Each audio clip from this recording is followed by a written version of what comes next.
Louise Bedford here, best-selling author of 5 books on the stock market. I've just had a terrific conversation with Joshua Lewis from Business Built Freedom.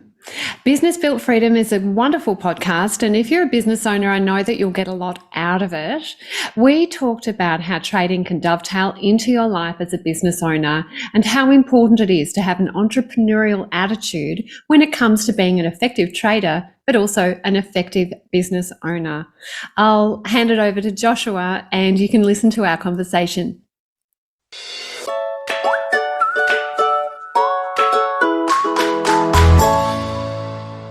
Get everyone out there in podcast land. You might have a business, you might not, you might be trading or you might not. The thing that comes down to is how to go about share trading. And I've got a fantastic guest from Trading Game, Louise Bedford, and she's going to be talking to us about exactly that. So Louise, I guess, is share trading risky? Let's start off with a hard question. Maybe it's a hard question.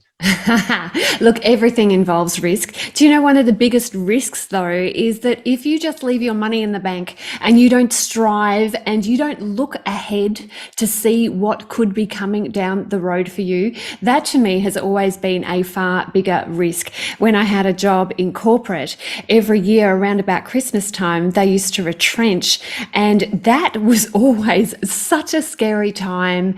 And that to me has felt more risky than anything I've ever done in the stock market.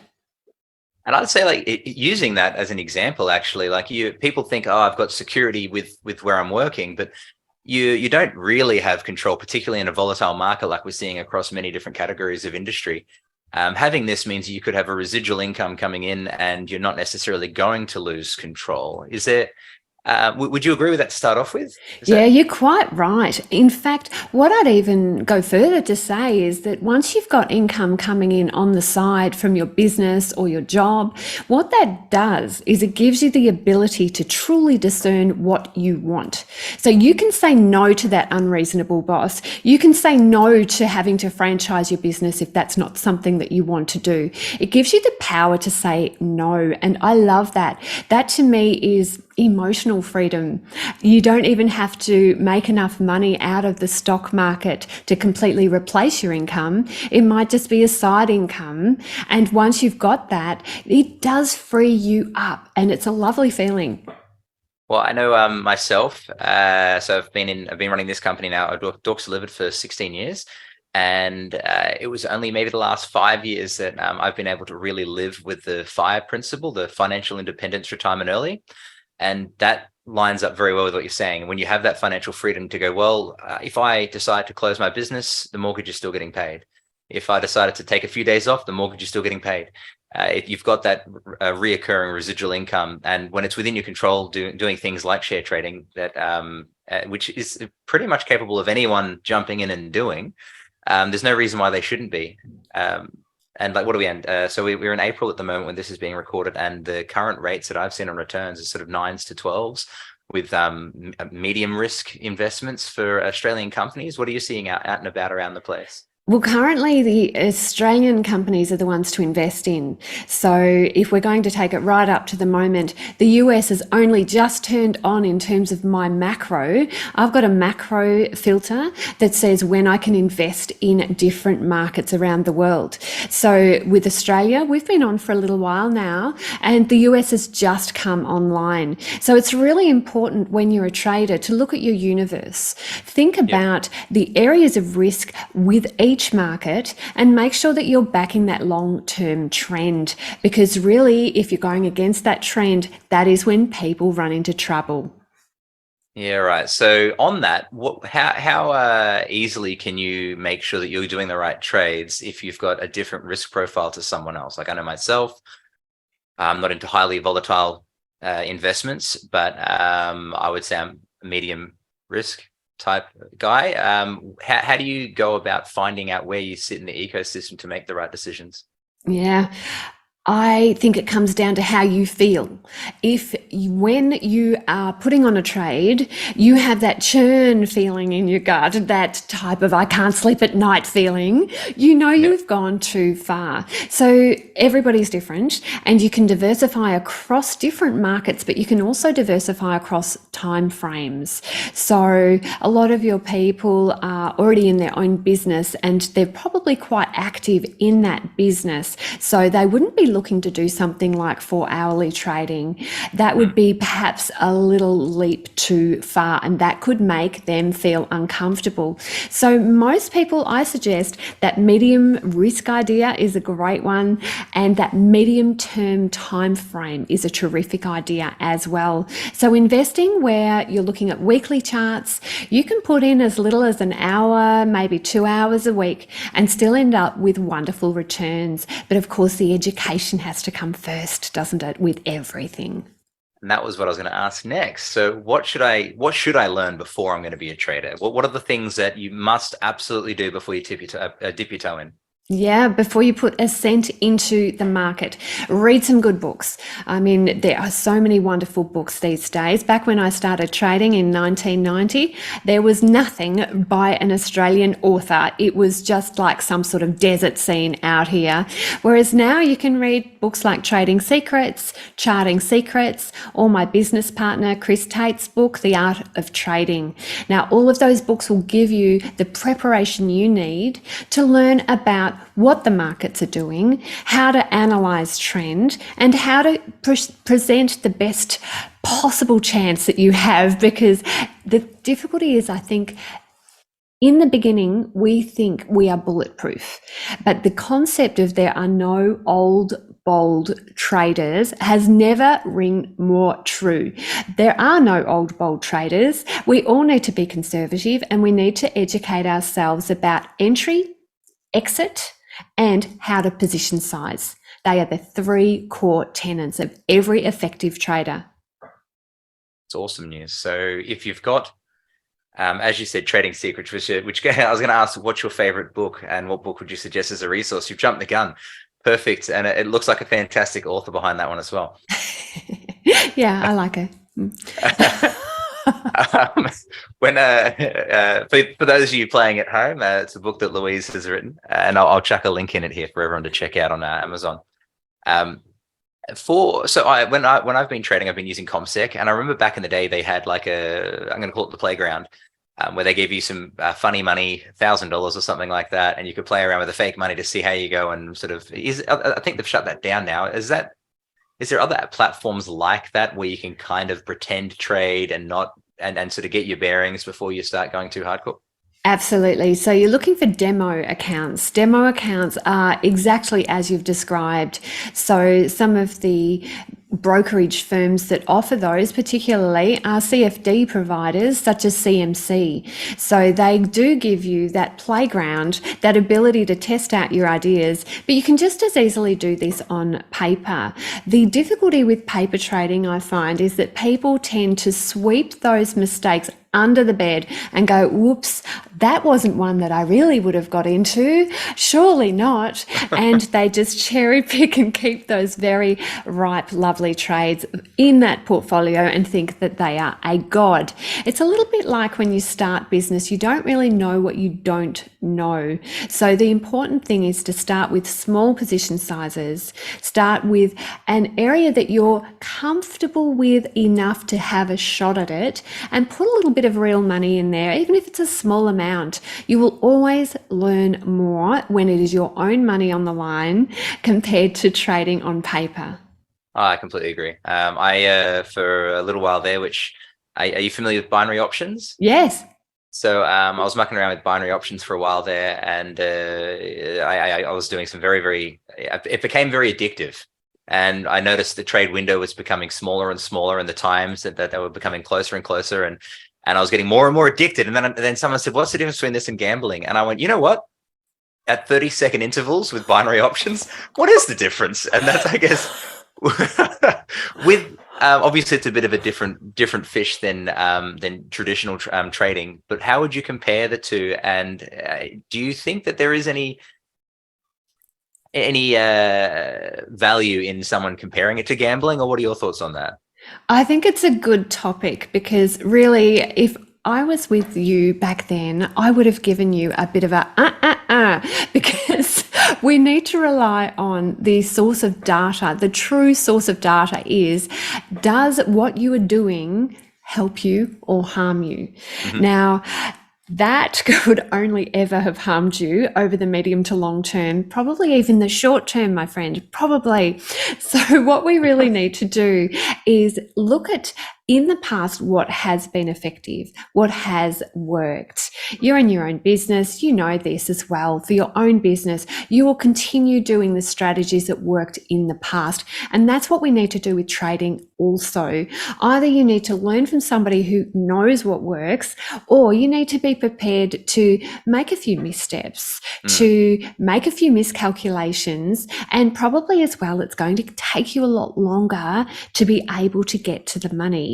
So the thing with a mentor, finding somebody to help you, that can shortcut a lot of your processes. Like if I was sitting you down at that stage, I would have said, what evidence do you have that those charts on that time increment are absolutely going to make you money? And you wouldn't have been able to provide the evidence because there is no evidence. So applying that scientific mindset, we need to look into the future as well. So I can tell you there are only 3 timeframes that seem to work. This is replicated across thousands of traders that I've trained across Monte Carlo backtesting, which tests order, as well as a massive amount of data that I've provided for my systems tester for hourly, daily, and weekly. And that is it, my friend. So it does definitely focus the mind when you're relying on data. And that is what I urge you to do. There are so many good business people who have done so well with trading because they've got that quintessential mindset that they need to be able to apply to the markets. This is like a small business. We rely on data, we test our strategies, we don't go too far in any one direction. We make sure we've got a balanced view and we're looking for all of that evidence before we make a move. So that means for me, charts. I use price and volume action, I use chart patterns, and that is what I use to make my decisions. And I make sure I keep my position sizes small. So you're probably already seeing quite a few similarities to that business mindset. And that's what 100%. I'd encourage you to do. You know, there's so much to be said for just applying a systematic approach to the markets. And that is where I feel it differs from gambling. There are some gambling terms we've stolen though. I'll give you one, which is a good one, an anti-martingale approach. Have you heard of that one? No, I have not. This one's a good one. I think it really applies for businesses as well. Now, what it says is that when you're on a cluster of wins, you increase your position size. Double Now, every time until you win or something like that. That's Is that right? it. Yeah. And then if you're on a cluster of losses, you decrease your position size. Now, what does that actually have as an inference? Firstly, clusters are real. You can be flying high in your business. You can be doing nothing wrong. It's like the light is shining down from the heavens. Everything's going your way. And that's when you open up big time. And when perhaps things aren't going so well, then that's when we need to perhaps minimize our exposure to risk. That can apply to the markets as well as your own business. Oh, 100%. I know for sure that there's more baked beans on bread for dinner when the business isn't going as well. Absolutely. Obviously as a metaphor, but yeah, the marketing spend when money's going well goes up. The auxiliary spends that you see things that aren't instantaneous wins definitely are adjusted. The good news with the binary options is I made it out and scathed free. So put 1,000 in, wasted 2 weeks, 3 weeks of my time. That, as I said, I got to a spot when I've just been wasting my time. I've wasted 3 weeks on this and I've come out even. And then I thought, well, you know what? If I do consider it gambling, then I'm at least not behind. I haven't lost except for my time. And I thought, well, that was a bit of fun. And I learned a bit along the way. But yeah, I pretty much went as far as whisker graphs and whatnot, box graphs, and is as far as I went with it. But Good for Um, you. That's yeah. fantastic. You know what I like about that too is it tells me that you do have that entrepreneurial spirit. I always like the statement to know and not to do is Mhm. not to know. So you put it on the line and you backed it with action. And that's what it takes, not only in business, but also in the markets. I like that. Was that to do and not to know is, To sorry, said, know and not to do yeah. is not to know. Yeah. Okay. Yes. I completely agree with that. I have one of the statements that I say regularly is having the cure to cancer sit on your shelf is no good if you don't have the voice to speak it. So if you've done something, and that's kind of the same thing. If you've got the knowledge, to know and not to know is not to know is sort of the same sort of thing. Yeah. Would you agree? Yeah. Yeah, yeah, I think there's a lot to be said for actually taking action and testing out in the real world your strategies. You know, I'm sure a lot of people do, that relative that seems to always have that, oh, I've done that, oh, I know this, Huh. oh, I know that, but they haven't actually ever put it into practice. It's very hard to trust that relative with anything actually, because they're going to give you feedback based on something that they've read rather than their own personal experiencing combined with that theory. So yeah, I think there's a lot to be said for having that beginner's mind as well. Shoshin, it's a Japanese concept. The beginner's mind says that we look at every detail, we don't take anything for granted, we apply data, and we look at our results and we self course correct based Yeah. on our results. So Shoshin, it's a great example as to what it takes in business and in the markets. Well, with the with it's just funny you say that the guy at a barbecue or something like that always gives you the advice, tells you what to invest in, and they're driving around in a car and wearing clothes that it speaks differently of yeah, the facade that they're bringing up. It's It interesting. Yeah, don't truly take advice does. from people that haven't done it for sure. Correct. Um, so, are there certain ways to, when it comes to measuring your success? What would you say are the lagging and leading indicators for that? Well, number one is, are you making money in terms of financial success? But in terms of something that sounds a bit more philosophical, that is actually how I measure my success, is I've got a trading plan that has things like entry, exit, position sizing. It depicts what happens if I have a windfall profit. How will I treat that? How will I go on holidays and look after my positions, or will I close everything out? That trading plan template is the guide for me. So I've got everything written into that trading plan. And what I do is I reference that once I've closed out a trade and I say, did I stick to my trading plan exactly, or did I deviate? Now, if I deviated, that is not a successful trade. And that is a rap over the knuckles for Louise Bedford. I did the wrong thing, and I am not going to actually hone my skills unless I continue to follow my trading plan. So that is my total goal as a trader. I want to become, I call it the archetypal trade. What is that perfect trade, that marriage material, that one that is just divine? Can I duplicate that time and time again using my own trading methods as a guide? So if it's that I've followed my trading plan completely and perfectly, that's a tick. And if I have not, that's a cross. So that is how I judge my own performance. It's less on returns and more on adherence to a focused plan. That's cool. So just sticking with the discipline, even if something else looks shiny. That's it.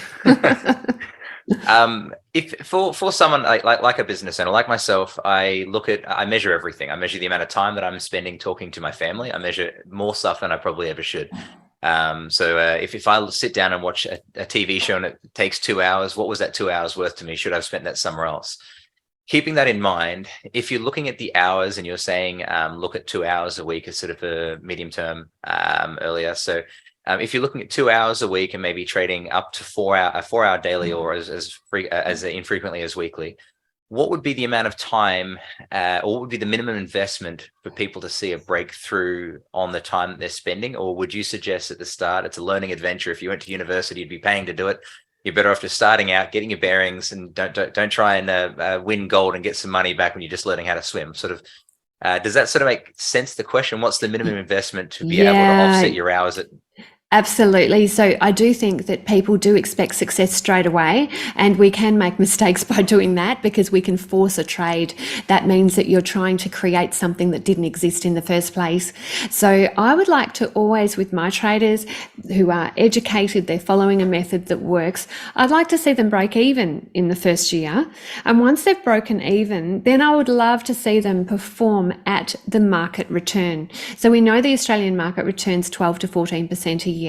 If they can beat that, then hey, that's great. And that's what we're after. Some beat it by one heck of a lot. Fantastic. Others maintain that performance for a while until they have some sort of emotional breakthrough, and then bang, all of a sudden the lid blows off. So try not to expect too much, I think, is really important.